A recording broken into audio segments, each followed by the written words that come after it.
शनिवार रात प्रयागराज में माफिया अतीक अहमद और अशरफ की गोली मारकर हत्या कर दी गई। सूत्रों के मुताबिक 3 हमलावर बाइक पर सवार होकर आए और सीधे अतीक अहमद और उसके भाई अशरफ को गोली मार दी, जिसके बाद से ही कई सवाल अब खड़े हो रहे हैं। इसके बाद अब इस हत्याकांड के पीछे शक की सुई रसूखदार सफेद पोशों की ओर घूमने लगी है।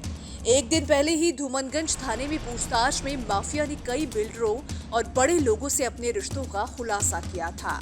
आशंका है कि राज खुलने के डर से माफिया और उसके भाई की जान ली जा सकती है। फिलहाल पुलिस इस पहलू पर पैनी नजर रखे हुए है। अतीक अहमद ने रिमांड के दौरान कई सनसनीखेज खुलासे किए और प्रयागराज के साथ साथ यूपी भर में अपनी काली कमाई के बल पर खड़े किए गए आर्थिक साम्राज्य में पार्टनर के तौर पर कई गणमान्यों के नाम गिनाए थे। ये वो नाम थे जिन्होंने अतीक के काले धन को अपनी कंपनियों में लगाया। ऐसी 200 से ज्यादा सेल कंपनियों के बारे में पता चला था। रियल एस्टेट कारोबार में अतीक की कमाई खपाने वालों के अलावा कई सफेद पोशों तक आंच आने लगी थी। इस तरह की 50 से ज्यादा नामों का अतीक ने खुलासा किया था।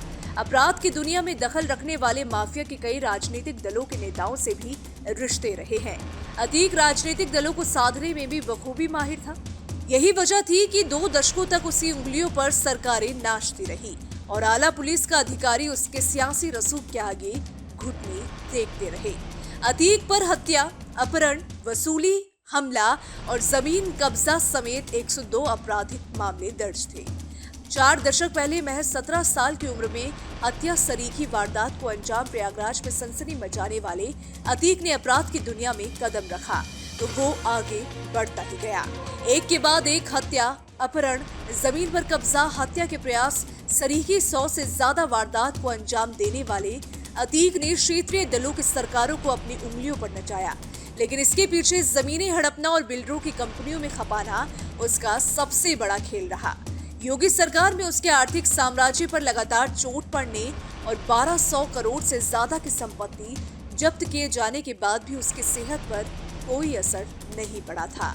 अतीक अहमद के परिवार के लिए अप्रैल का महीना अशुभ साबित हुआ।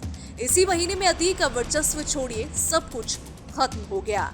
अतीक की हत्या के बाद अब उसके लिए कोई रोने वाला भी नहीं बचा। पत्नी शाइस्ता अभी भी फरार है। दोनों बड़े बेटे जेल में हैं। दोनों छोटे बेटे बाल सुधार गृह में हैं।